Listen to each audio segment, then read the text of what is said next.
Dear students, आज के इस वीडियो में मैं क्लास 10th के स्टूडेंट्स के लिए साइंस में बायोलॉजी के 4th लेसन आनुवांशिकता एवं जैव विकास अर्थात हेरिडिटी एंड इवोल्यूशन से आपको डार्विनिज्म अर्थात डार्विनवाद के बारे में जानकारी दे रहा हूँ। डियर स्टूडेंट्स, जैव विकास के संदर्भ में दूसरा सबसे बड़ा मत और सिद्धांत जो प्रस्तुत किया गया वह डार्विनवाद था। इसको चार्ल्स डार्विन ने प्रस्तुत किया था।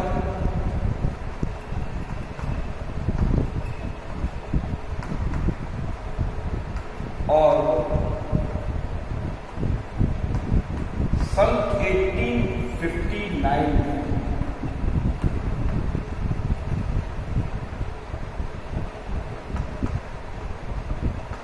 इस मत को प्रस्तुत किया।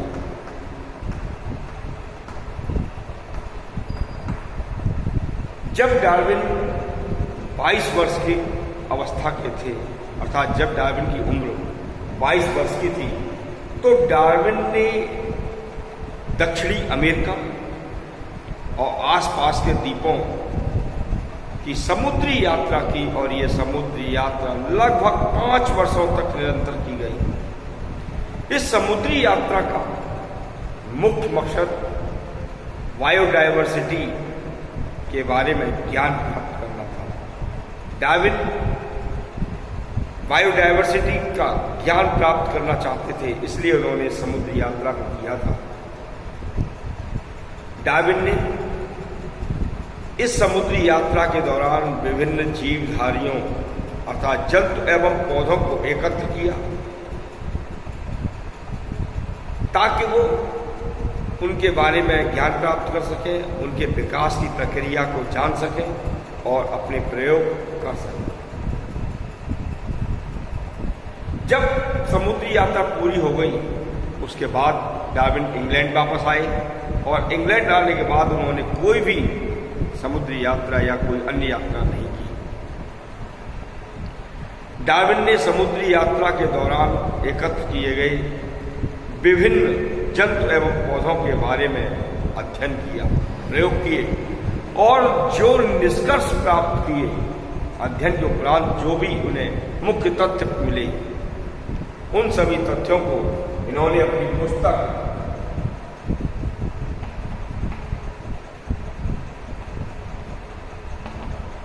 Origin of the species by the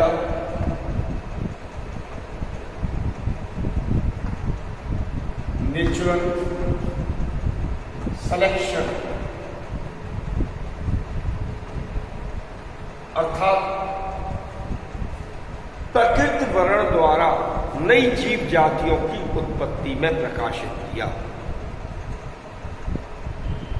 in तथ्यों की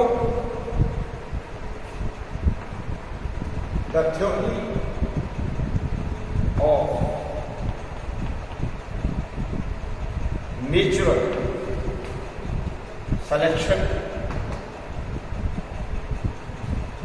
या डार्विनिज्म के नाम से जाना जाता है।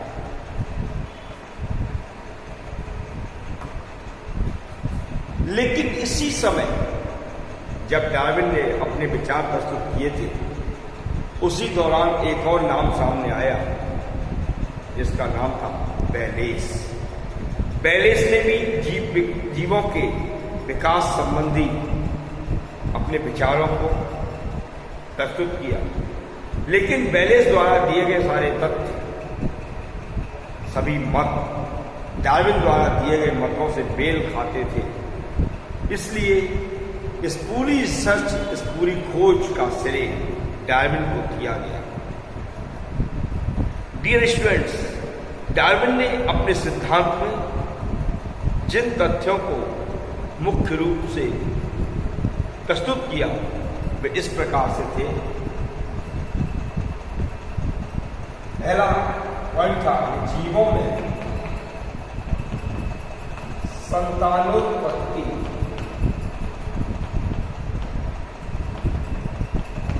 की प्रचुर क्षमता,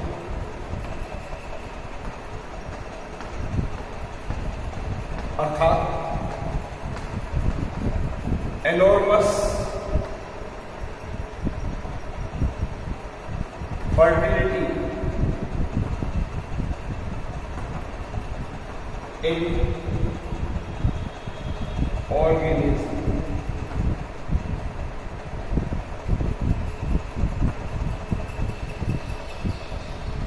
According to Darwin के अनुसार प्रजनन सजीवों का एक प्रमुख लक्षण है, जिसके द्वारा वे अपने अस्तित्व को बनाए रखने के लिए, अपने वर्चस्व को बनाए रखने के लिए और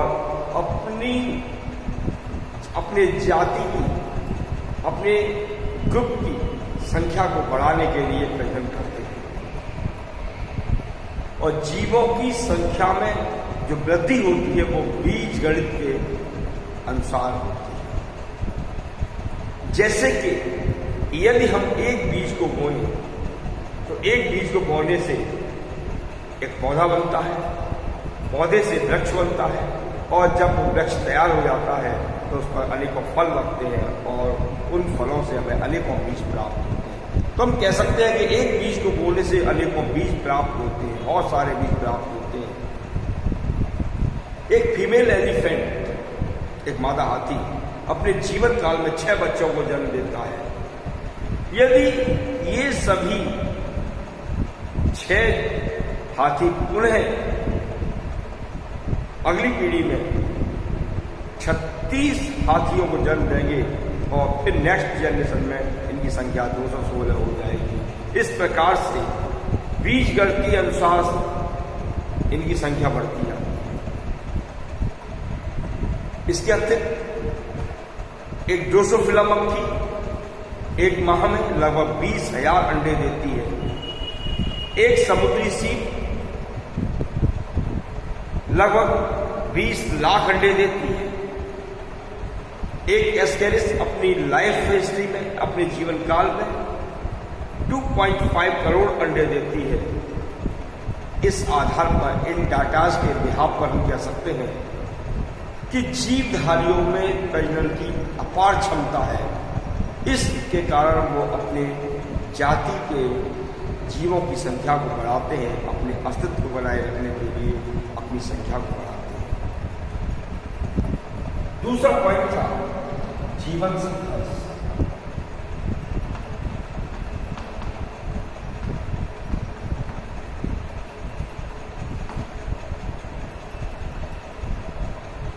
स्ट्रगल फॉर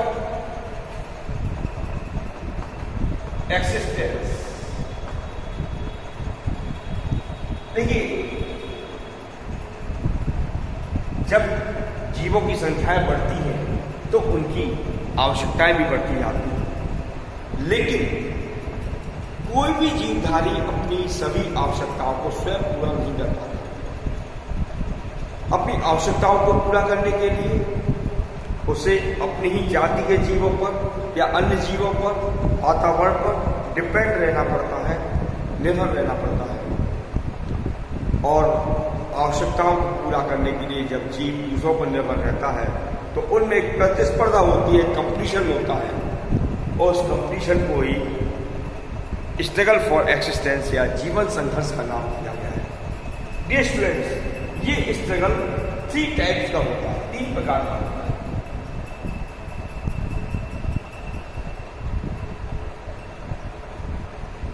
फर्स्ट है अंतर्जात।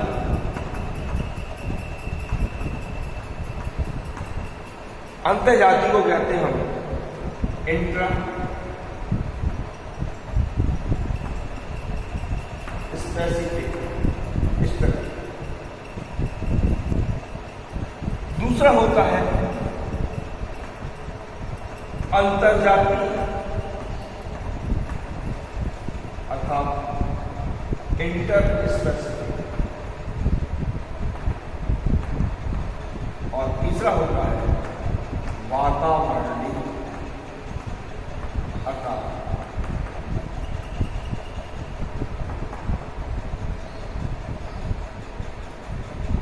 एनवायरमेंट।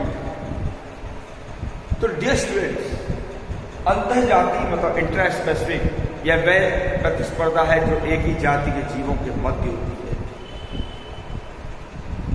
चूंकि जब सभी जीव एक ही जाति के हैं, एक ही प्रकार के हैं, तो उनकी आवश्यकताएं भी एक ही प्रकार की होंगी और यह स्पर्धा सबसे कठिन होती है, टिपिकल होती है। दूसरा है अंतरजातीय इंटर स्पेसिफिक स्ट्रगल। यह विभिन्न जातियों के जीवों के मध्य होती है। जब विभिन्न जाति के जीव होते हैं तो उनकी आवश्यकताएं भी भिन्न भिन्न होती हैं, और जब आवश्यकताएं भिन्न भिन्न होती हैं तो उनके मध्य जो स्ट्रगल है वो अंतरजातीय कहलाएगा। लेकिन यह कुछ कम टिपिकल होता है क्योंकि उनकी आवश्यकताएं भी भिन्न भिन्न हैं। नेक्स्ट है एनवायरमेंटल या वातावरणीय जीवन संघर्ष। विभिन्न जीवधारियों के मध्य विभिन्न प्रकार से प्रतिस्पर्धा होती है, जैसे प्रकाश के लिए, वायु के लिए, खुले स्थान के लिए, आवास के लिए, छाया प्राप्त करने के लिए, जल प्राप्त करने के लिए। तो इस प्रकार के संघर्ष को हम एनवायरमेंटल या वातावरणीय जीवन संघर्ष कहते हैं।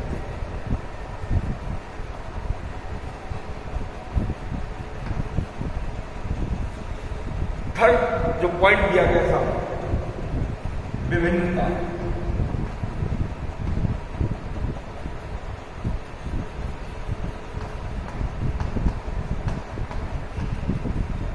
एवं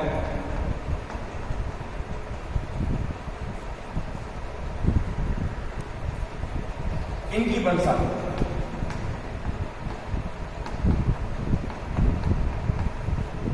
अर्थात हम कह सकते हैं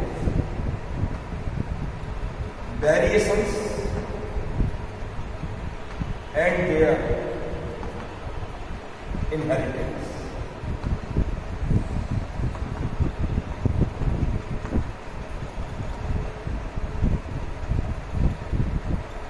डियर स्टूडेंट्स, विभिन्नताओं का मतलब है जीवधारियों के मध्य पाई जाने वाली असमानताएं। जैसे कि एक ही माता पिता की या संतानों को देखें तो उनमें बहुत सारी समानताएं होती हैं, लेकिन फिर भी उनमें कुछ ना कुछ अंतर अवश्य होगा। चाहे वह अंतर उनके स्वभाव को लेकर हो, उनकी आदत को लेकर हो, उनकी रचना को लेकर हो, उनके रंग रूप को लेकर हो, कुछ न कुछ अंतर अवश्य होगा। और जीवधारियों में पाए जाने वाले इन्हीं डिफरेंसेस को, इन्हीं अंतरों को वेरिएशंस कहते हैं। और ये वेरिएशंस जनरेशन टू जनरेशन, एक पीढ़ी से दूसरी पीढ़ी में पहुंचती हैं। लेकिन ये विभिन्नताएं दो प्रकार की होती हैं, एक लाभदायक और एक हानिकारक। वे विभिन्नताएं, वे वेरिएशंस जो हमें जीवन यापन करने में मदद करती हैं या जीवधारियों के जीवन यापन में सहायक होती हैं, वो यूजफुल और लाभदायक विभिन्नताएं कहलाती हैं। लेकिन जो जीवन यापन करने में हानिकारक सिद्ध होती हैं, नुकसान पहुंचाती हैं, उनको हानिकारक विभिन्नताएं कहते हैं। फोर्थ स्टेप है प्राकृतिक चयन।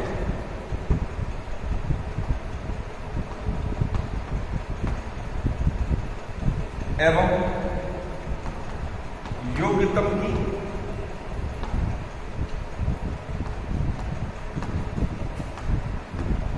उत्तरजीविता।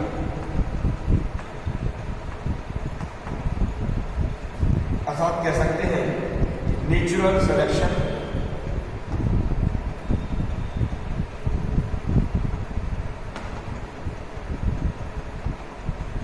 And survival of fittest.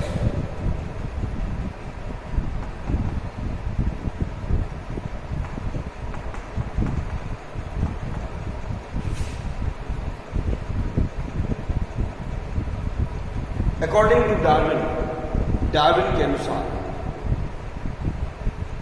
जीवन संघर्ष की प्रतियोगिता में केवल वही जीव सफल होते हैं।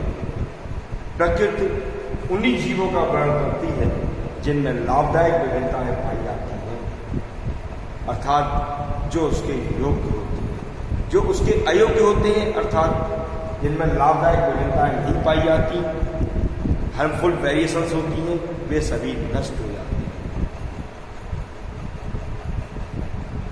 इसी को हार्वर्ड स्पेंसर ने सर्वाइवल ऑफ फिटेस्ट का नाम दिया था, अर्थात योग्यतम की उत्तरजीविता का नाम दिया था, कि इस संसार में योग्य जीव ही जीवित रहते हैं और अयोग्य सभी नष्ट हो जाते हैं। नेक्स्ट पॉइंट था नई जातियों को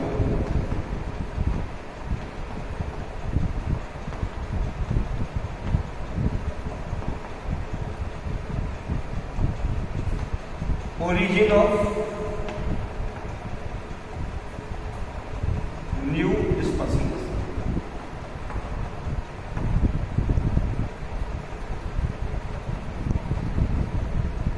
अकॉर्डिंग टू डार्विन के अनुसार प्राकृतिक चयन एवं योग्यतम की उत्तरजीविता के फलस्वरूप जो चयनित जीव होते हैं वो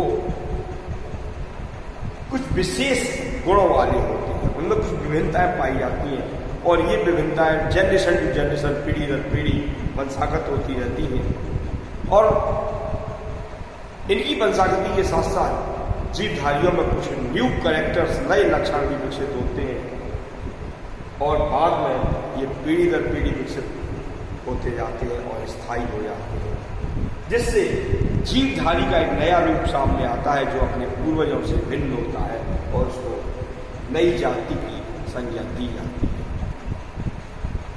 इस प्रकार से डार्विन ने ये तथ्य दिए थे।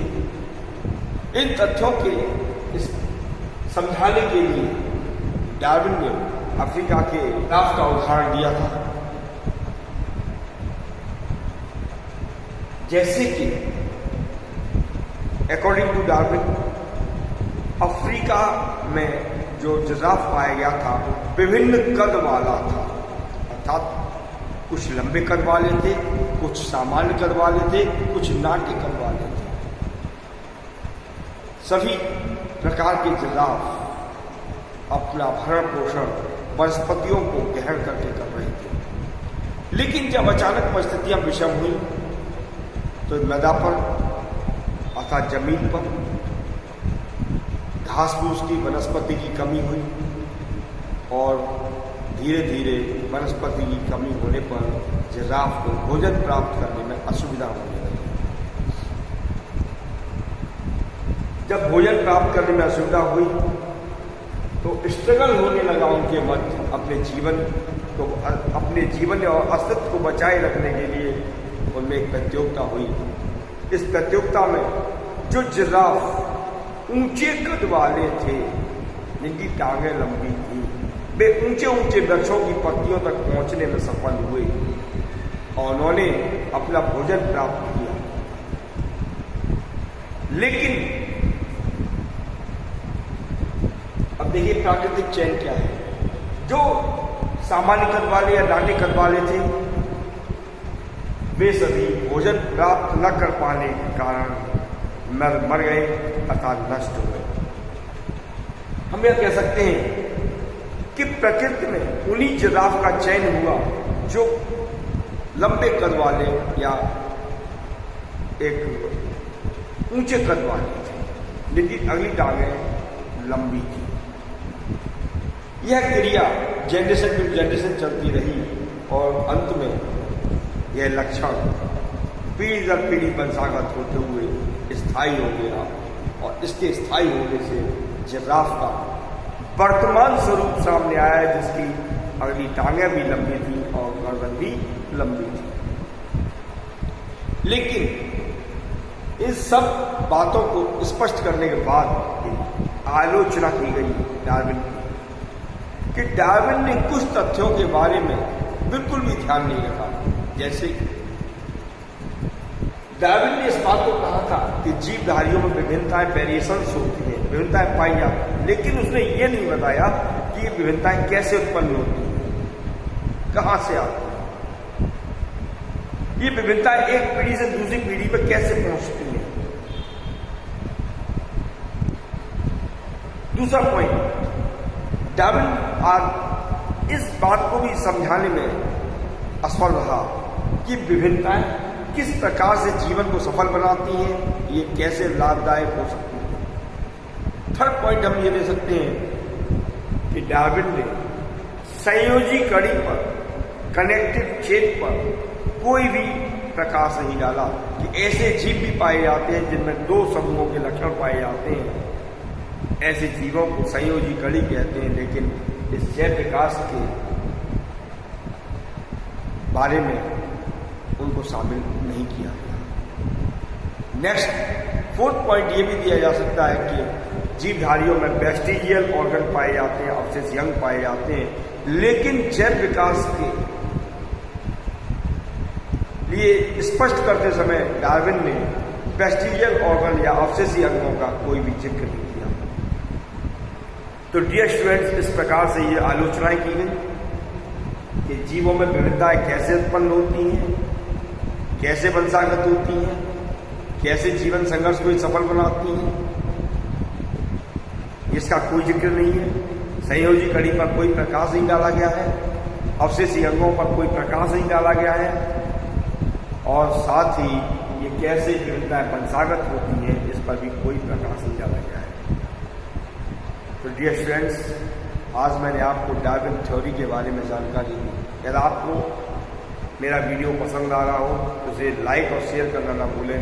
साथ ही जिन विद्यार्थियों ने मेरे चैनल को सब्सक्राइब नहीं किया है वे इसे तुरंत सब्सक्राइब कर लें, ताकि आने वाले वीडियोज़ की नोटिफिकेशन आपको सबसे पहले प्राप्त हो।